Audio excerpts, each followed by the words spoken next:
You're listening to All In. This is the podcast dedicated to helping you fulfill the mission of God in your life and around the world. I'm your host, Jeff Roper. Hey everybody, welcome to this week's episode of All In. And do I have a special treat for you? This week we're going to go to the beautiful country of Wales. And if you're any student of history of revival and the outpouring of the Spirit of God, and you're probably familiar with the Welsh revival. And today I'm going to be talking with a couple of FMI missionaries who are serving in this country, seeing some good stuff happen. And I wanted you, my dear listener, to have an opportunity to hear from this couple. So join me in welcoming Mike and Mary Bave. Mike and Mary, welcome to the podcast. Hi, Jeff. Nice to see you. Hi, everybody. Hello. How are you? Hey, it's so good. So good to see you as well. So good to be talking with you guys. I'm pretty jealous of you. I've just so enjoyed my time that I've been able to spend with you in Wales, and just to see what God is doing with you. And why don't you share with our listeners, your story? How did God call you to? Now, for Mike, and listeners, our dear listeners, will figure this out as soon as they hear you start talking a little bit. That you've got a slight bit of an accent, and it's not because you've become so enculturated you started sounding Welsh. You are actually Welsh, and I'd love for people to hear your story, and Mary, for them to hear your story about how you guys met, how you served in the U.S., and how God called you back to Wales. So tell us that story. Well, the story started in 1980. I was stationed in the U.S., Nassau and Brodie, which is 10 miles from where Mike lives.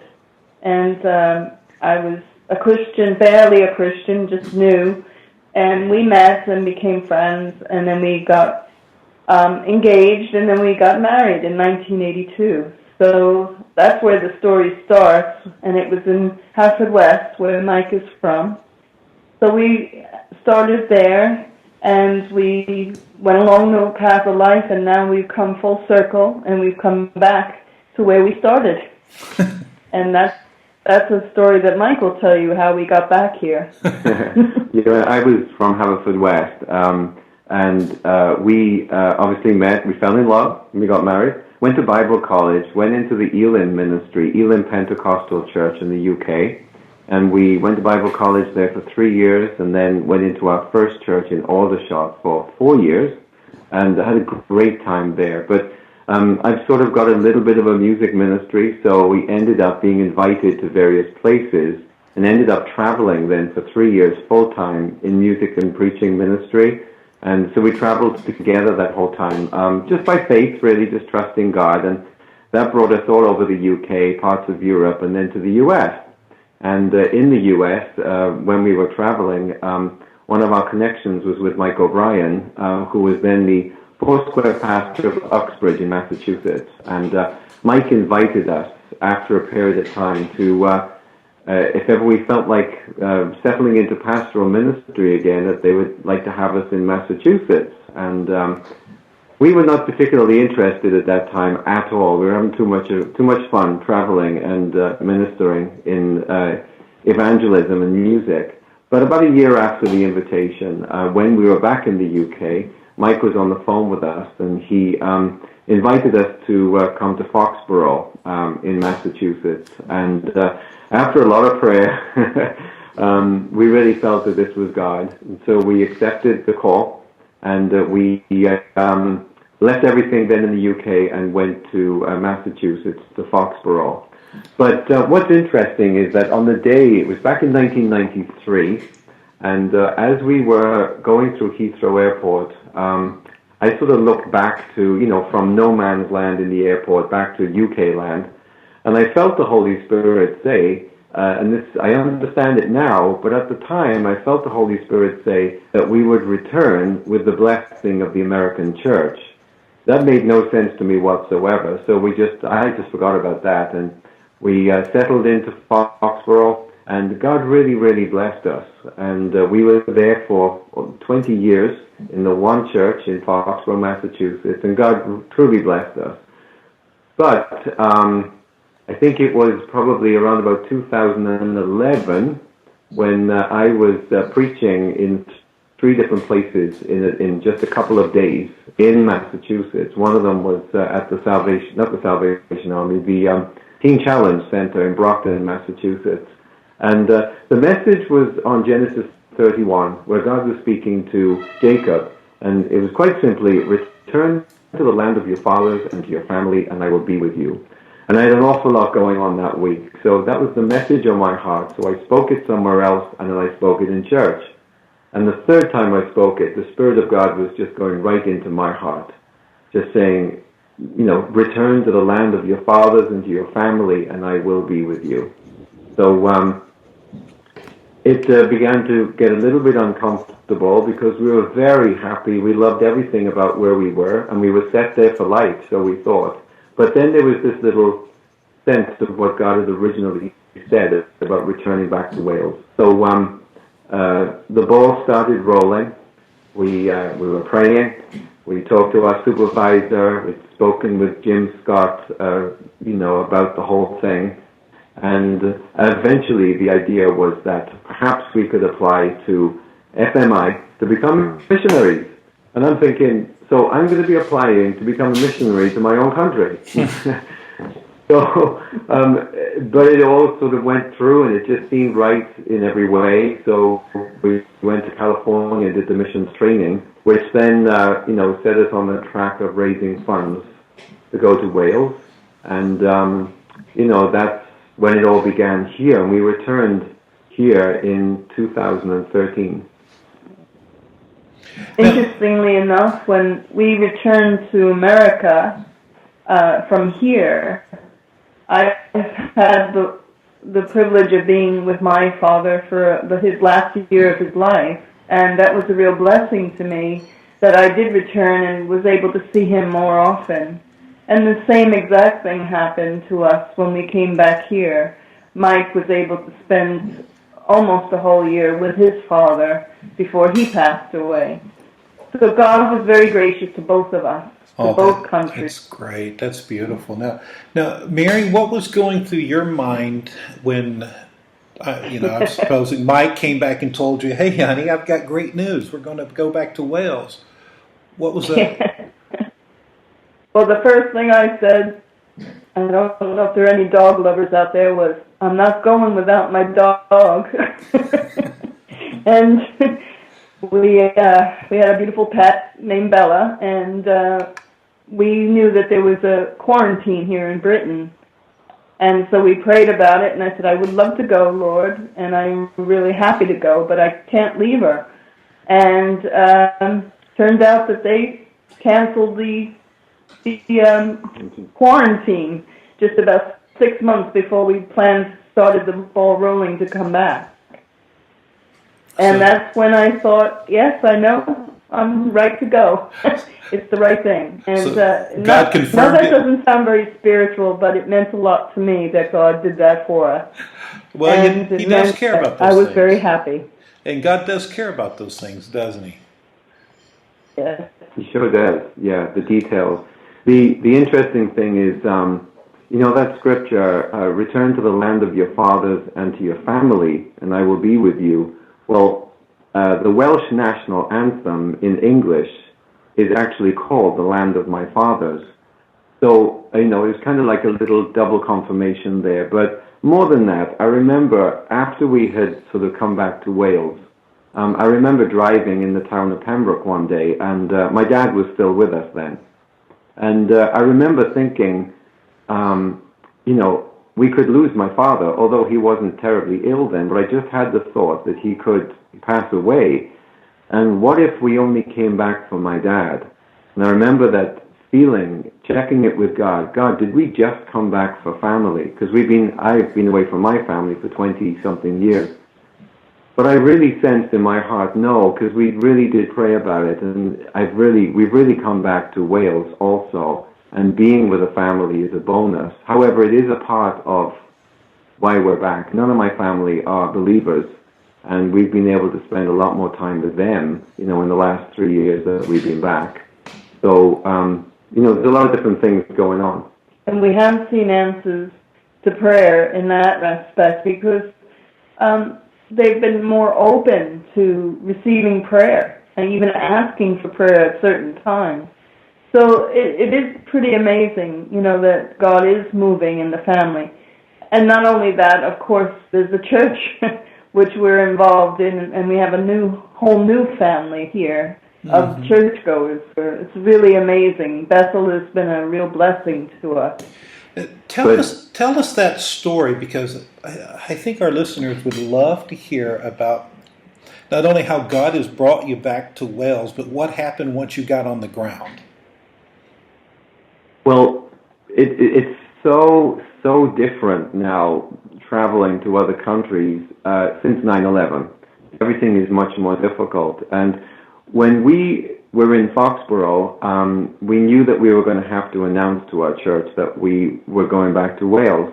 And of course, we owned a home, and that's a whole other story. We owned this home in Massachusetts, and we knew that in order for us to go, we'd have to sell the house. So we announced to the church that we were going. We put the house on the market, of course, and everybody was, okay, this is what they're doing, and they're praying for us. We just took it for granted. I'm British. I was born here. Mary and I were born in the Mary and I were married in the United Kingdom. Mary was a resident here for 11 years before we went back to the U.S. But we just took it for granted. Well, we'll just go back.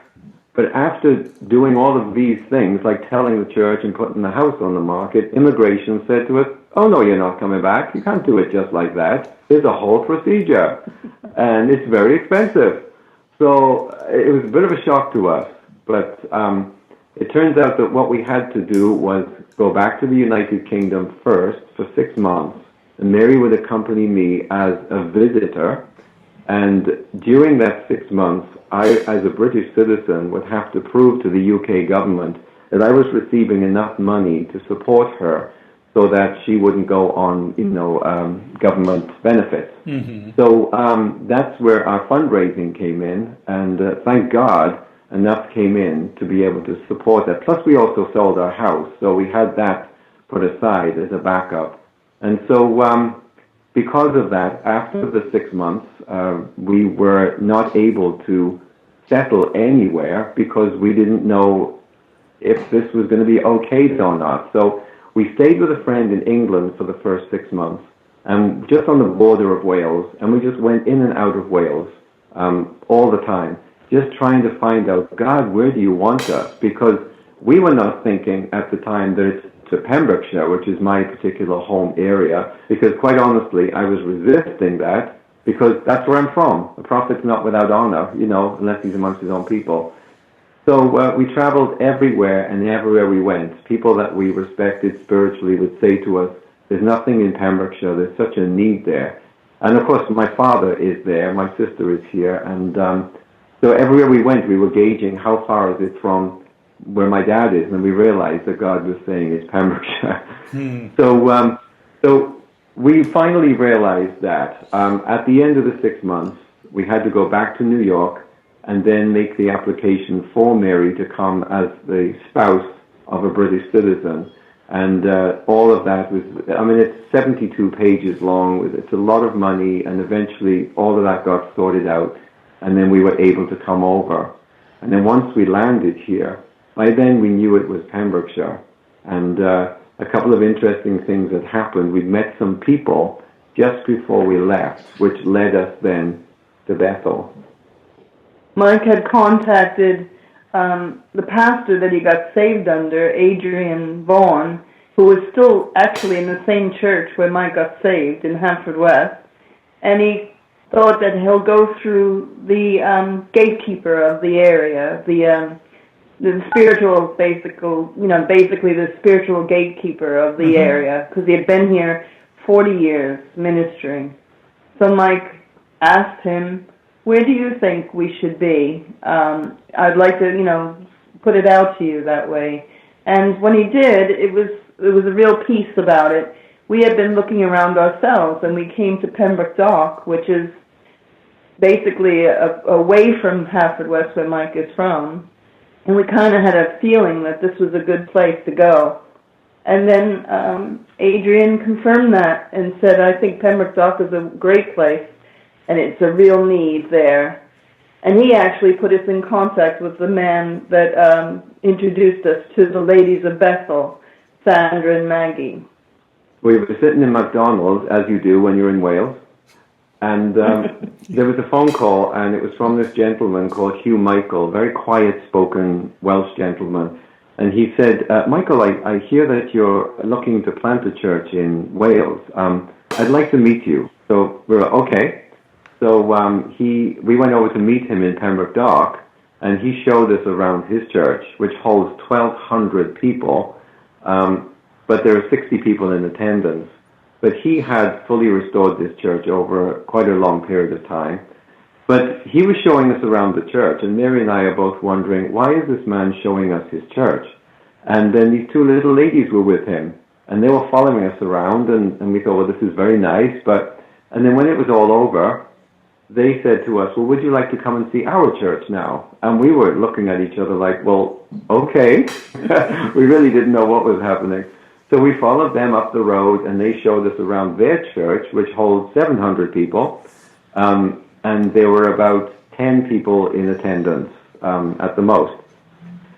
They showed us around this building, which had been basically derelict. The inside of it was all scaffolding, and obviously they were restoring it.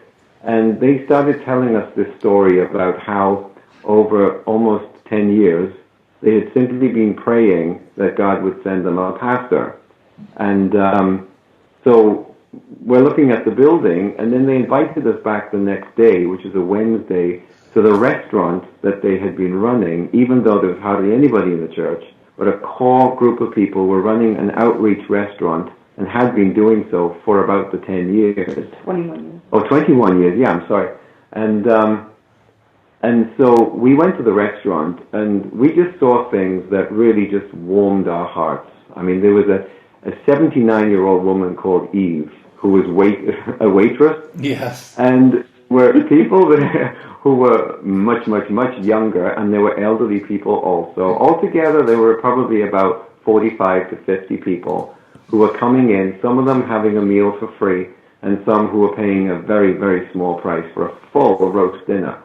So we watched the interaction of these people with the people coming in, and it was just so beautiful. And we had actually had the thought of opening up maybe a restaurant or something, a cafe, so that we could reach unchurched people. But these people were already doing it. And it was just very, very heartwarming to see it. And so we said to them, we have to go back to the U.S. because we have to do Mary's paperwork. And so they said, well, we'll pray. So they said, you must come and see us when you come back. And when we came back, having all the paperwork okayed, we went to see them again. And then we could see that God was doing something here. There was a developing of a relationship with these people. And we could then begin to sense, oh my goodness, they're actually looking to us to come and pastor this church. They didn't say it, but we sensed it. And yet it's a Baptist church. It made no sense whatsoever. We went there to plant the first Foursquare church of Wales. That was our vision, desire. And to go and pastor a derelict Baptist church with about 9 elderly people was not what we sensed God was calling us to do.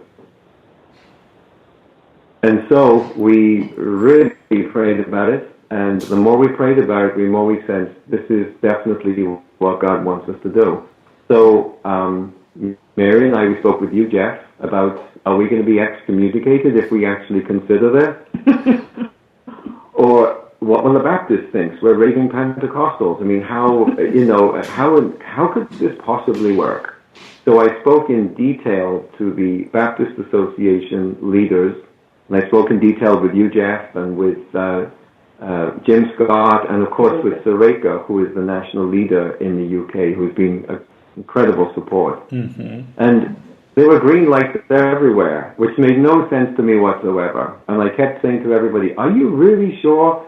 And so we decided, okay, yes, we will do this. So we found ourselves being inducted into the Pembroke Dock Bethel Baptist Church in September of 2013 as the pastors.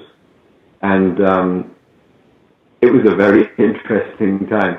In some ways confusing, but a tremendous amount of peace that we sensed. God is definitely going to do something here. We had our first baptism the day that we opened the sanctuary, and that was in 2014. The scaffolding came down from the sanctuary, and everything was complete, and that was done. And then we had a baptism with 7 people, and we were just really blessed. And we had some of those were new converts that we had our first babies, and we were so excited. And there was newspaper articles and everything in the local paper, and we were just so thrilled because it was exciting, and the church was full of people because everybody wanted to come and see the renovations that were complete, and the sanctuary was being used again and being open. And now, since then, we had a government grant that enabled us to renovate the upstairs part of the restaurant and also the restaurant itself. So that's all complete now, and it's finished and looks very nice. It's lovely, and it's all newish and looks much, much better. And so everybody that comes to the restaurant now is very impressed with the way it looks. And then upstairs is the upper room cafe and also a food bank. So we've got a lot of things going on now that we were able to be a part of to start, and we were just excited. And it's all outreach to the community, and that's what we're here for. And we feel like that's what God had called us to do here. You know, what's really surprised us and amazed us is that this group of 9 mostly elderly people had a real heart for mission, but quite frankly, people would write them off, by saying, "Well, you're done, But they've got more energy and more passion than some 25-year-olds. Yeah, they do. It's really quite amazing. So, very typical in Great Britain is a cream tea. It's a nice little tea that you go to, and you have a cup of tea and a nice little saucers and a cup and saucer and a little plate with a scone and jam and cream. And so what we did a cream tea outreach, which is terribly British. And we decided to do that on the first of the bank holiday Mondays when we were there. And I was amazed at how many people actually came to it, but also younger people from the community came to this thing. Now, I would be thinking, okay, in order to reach these people who are real kind of street people, there's a lot of drugs and alcohol problems right next door to us in the church. There's an apartment building of 32 apartments, and there are drug raids all the time. So I'm thinking, how can we reach these people? And here we are sitting there with our little fingers stuck out, drinking tea in cups and saucers. How is it ever going to reach these kinds of people? And what blew our minds is what they came in. They actually came in, and I discovered that there's a real connection with older ladies ministering to younger people, because most of them have been cut off from their families. Yeah. And they're looking for a grandma or a mom type figure. Isn't that true? It's so true. And these people are not theologians. They just love Jesus and they love people. And they serve. And food always works. So we're sitting, this is early on at the beginning of our time. We're sitting on a cream tea, and there's this guy who's got earrings in every imaginable place, in his face, and tattoos and whatever.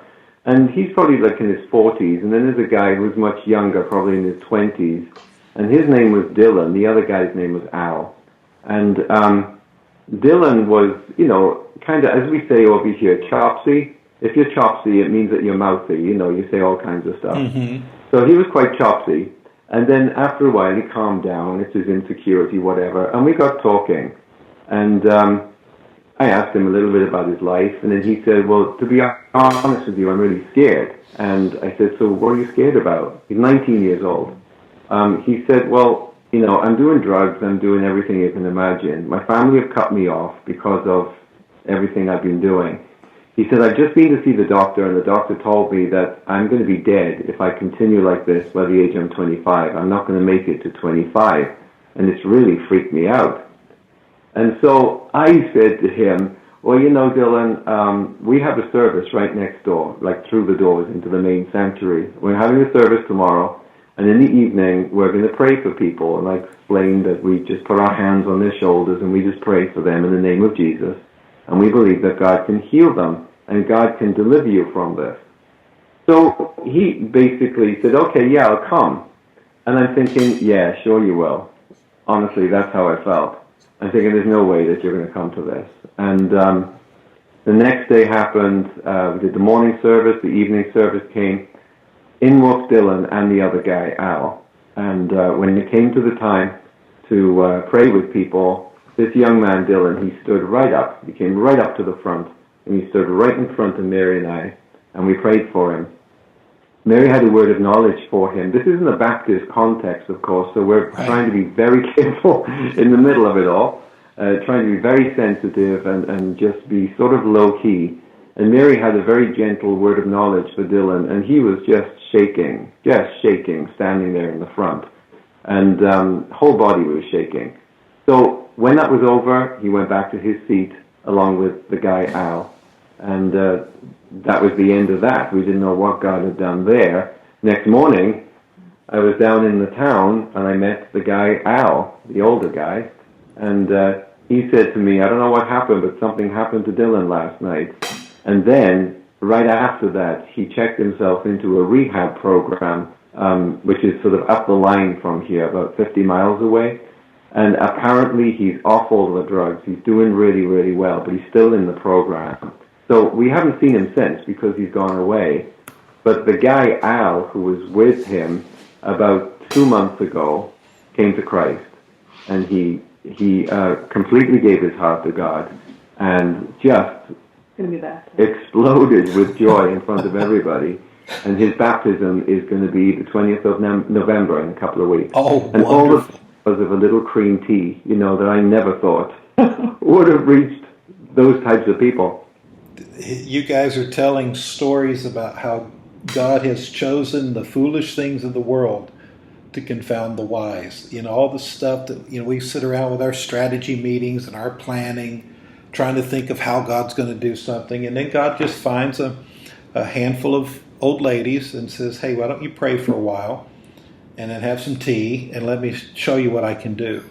And wham, here's God doing some great stuff. It's incredible. That's right. Now, out of this, you guys have modeled and demonstrated our heart, and I really do commend you guys, our heart as part of the Foursquare tribe, that we really are committed to the body of Christ. And, to go in there and serve this Baptist church who's welcomed you as a Foursquare pastor, and it's grown beyond that. So tell us a little bit about what God's done recently and how he's opening up doors and invitations for other people. Well, we just wanted to be very sensitive and very careful. And as you know, we checked everything out before we committed. And once we had committed, I understood, okay, this is the Baptist Association of Pembrokeshire, so they have various meetings, to bring the pastors together. So we attend all of those meetings. And at first, I think we were seen, with a little bit of suspicion, who are these people from America, these Foursquare people, what's this all about? But then, as you know, as time goes on, then you get to know people personally, and we attend all of the Baptist Association meetings. And over a period of time, our church has been now slowly growing, which has been very, very encouraging. And, the building is restored. And, of course, then some of those Baptist meetings occur now in our building because it's no longer derelict. It's completely restored, which is a complete and total miracle. And all of the other people, the Baptist people, call it a complete and total miracle. Mm-hmm. And there are prayer meetings, and I play guitar and lead worship. And after a period of time, they've asked me to lead worship for the Baptist Association prayer meetings. And so I think they've understood now that we're not going to get the snakes out. We don't swing off the chandeliers. They understand that we are, fairly balanced. Yeah, we don't make you sacrifice a chicken on the first visit. So over the 3 years, we've developed the relationships, and we've tried to be respectful. And we have discovered that within the Baptist Association, there are many, many people who are actually baptized in the Holy Spirit. Mm-hmm. And, and some who are seeking, really seeking God. And we do believe there's a move, towards the revival again. We've seen more and more of that, even, especially in the Baptist movement here. So it's very encouraging for us to be a part of it. That's great. And so as we're slowly developing, we've been thinking, okay, we came here because we wanted to plant a Foursquare church. But now we're definitely ensconced, if you like, in a Baptist situation in Pembrokeshire. We now know all of the Baptist Association churches. However, there are about 15, 16 Baptist churches just like Bethel, where we are, who are without pastors and in a similar situation to the way that Bethel was. So we began to explore the idea of a Foursquare Baptist partnership. And I put it eventually obviously to Sareka, to our national leader, and of course you and I talked, Jeff, and then of course Jim Scott, but I put it to the Baptist Association Superintendent, Terry Broadhurst. And actually it was a meeting with him and 2 other leaders, and I just explained our heart to, the fact is that there are probably other people in America who would love to come and be an encouragement in the situation here, and how they would feel about that type of thing. Like somebody like Mary and I coming to a Baptist church and pastoring it with a view to possibly, planting churches eventually. And they were very surprisingly open to that. They were very complimentary about Bethel. And after lots and lots of discussions, we put together a proposal, if you like, for both sides, which is basically now the Baptist Association are openly inviting any Foursquare pastors in the U.S.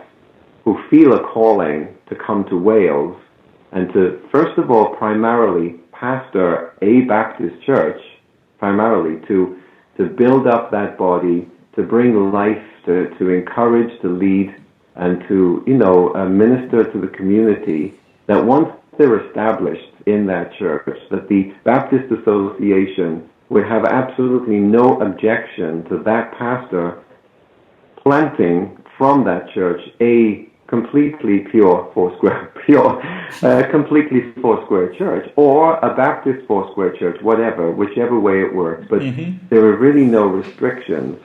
And that, for me, is the beginning of a fulfillment for us to go beyond just being in Bethel. And so now our heart is, and always has been, looking to some of these newer people to raise them up. And when we come to that point, to either start a Foursquare church somewhere or to send a plant out from Bethel, which is kind of like a Foursquare Baptist partnership church. Mm-hmm. Because you've got a situation there in Wales where you've got a number of these facilities, these buildings that have a small little congregation, but they need somebody who can come in and revive it, similar to what you guys have done. Which, by the way, folks, I have been there. I was there when they were doing remodeling, and it's thrilling to see what God is doing. Mike and Mary aren't just preaching to you; they're actually telling you the truth. I've seen it with my own eyes, and and they've modeled it in such a way that it's opened up this kingdom opportunity. So, and the other thing, Mike, about this, and Mary, that I really loved is when they issued this invitation to any of our Foursquare pastors, they did not do it with restriction. They didn't say, well, but you've got to come and be, I'm using air quotes here, Baptist. They gave full freedom to say, we realize you're Foursquare, we want you to be Foursquare. And, Exactly. it was a beautiful thing, a true thing of kingdom expansion, of what our heart is as this little tribe of Foursquare believers in the kingdom of God. I think the challenge for us, and I'll be honest about the challenge, sometimes we felt, especially in the early days, very, very restricted. In Foxborough, we're used to the whole worship band, the hour and a half, hour and 40-minute Pentecostal service with, the whole Foursquare, express of worship. And then we found ourselves in a 1-hour service with not many worship songs, not too long a sermon, and just being very, very sort of conservative. And we were determined that we were not just going to come in and suddenly, okay, guys, this is how you're going to... We wanted to come and just change nothing.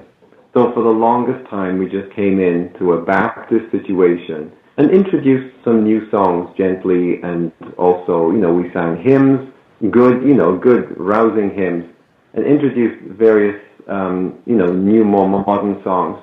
And over the period of time, to be honest, now, after 3 years, even though it's not been done purposely, but every Sunday now, a lot of people will come forward for prayer.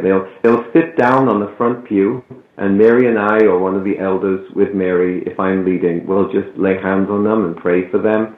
And to be honest, it's a real, it would be like being in a Foursquare church. Perhaps the service is a little bit shorter, but we no longer feel restricted. Somehow God has given us blessing within a structure that is already there, and I feel if anybody is coming, they would need to understand that they're coming to an established structure whereby God can give tremendous freedom within that established structure. Also in evening services, what has been happening is we have been able to extend it a little bit longer with more worship, because there's not the rush of the morning service. Mm-hmm. And that was another thing we had to get used to again, is having 2 services on a Sunday. Yeah. That was, we weren't used to being... 20 years. Suddenly realize it's a Sunday morning sermon to prepare for a Sunday evening sermon and a Tuesday night Bible study. So 3 main messages a week, 3 different messages. Yeah. That was a bit of a challenge too. But they're going to squeeze it out of you. Now, so you would be available if somebody's listening that feels a stirring in their heart. Maybe they've been sensing a transition that they're sensing a transition from the Spirit, and something in them resonates and says, why don't you explore this? You would be available for them to either consult or talk to, at least for them to have somebody to talk to say, hey, tell me more about this. Absolutely.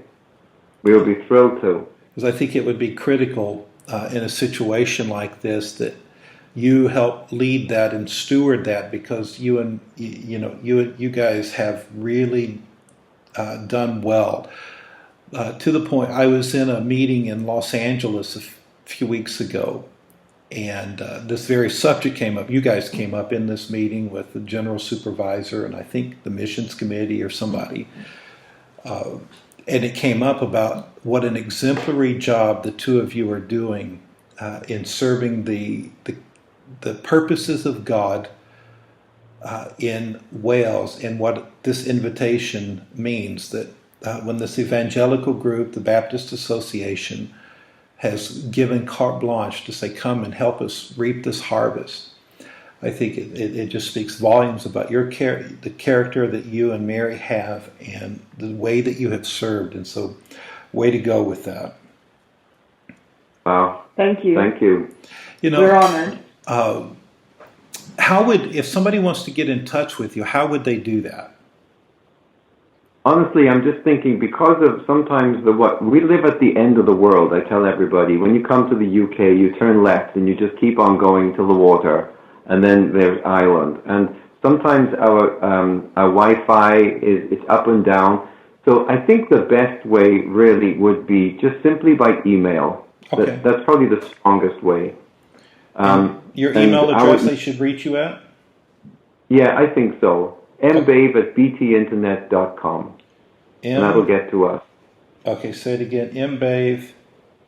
mbave@btinternet.com. Great. And we'll be sure to include a link to that in the show notes so that people can reach out to you. One question that I do always ask every guest, and you guys will not be spared, is if I had a time machine and I could go back to your 25-year-old self, I could take you guys back to your 25-year-old self, what advice would you give yourself?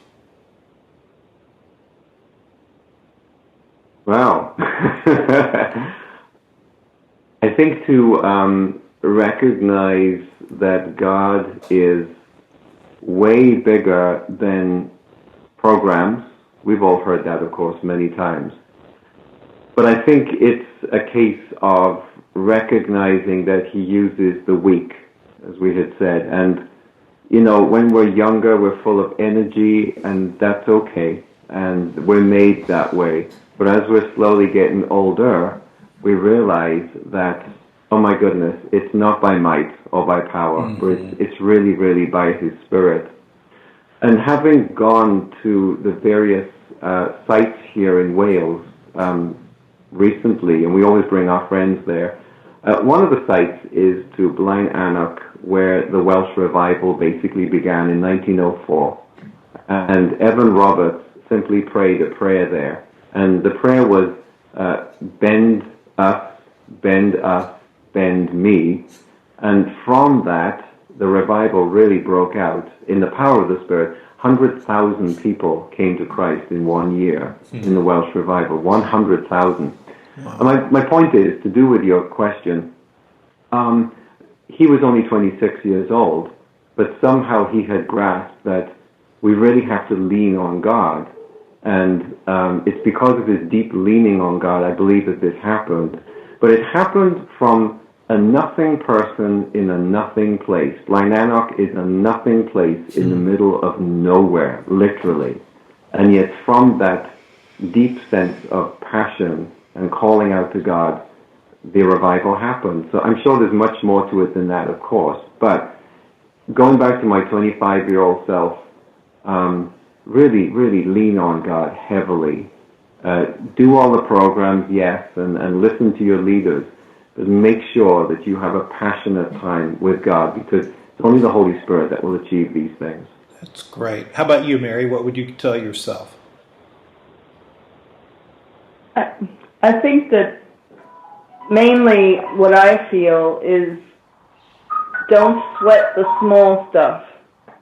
In other words, don't be too worried about anything that seems too big for us. The mountains are very big, and you feel like I'm never going to get this accomplished. But just rely more on the Holy Spirit, rely more on God, and know that he's going to accomplish whatever he wants to accomplish in our lives. He who began a good work in us is faithful to complete it. And that's what I would tell my 25-year-old self, because I was so worried that I was never going to get to where I needed to be or to become what I needed to become. But that's what I feel now as as being a Christian now for over 30-something years. I feel like I wish I could have just been more relaxed and more at ease and more at peace with myself. Great advice from both of you guys. Mike, one more little bonus question.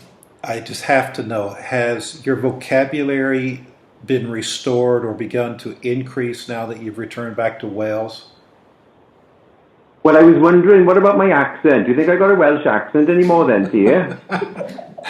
Well, the accent is wonderful. The reason I asked I'm trying my best. when we were together, I'm Welshicum. It's so strange. I think it depends who I'm talking to, but people over here say to me now that after being back for 3 years, we had some very close friends actually who saw us at the beginning, and then they saw us, and we've kind of reconnected again a little bit more permanently just recently.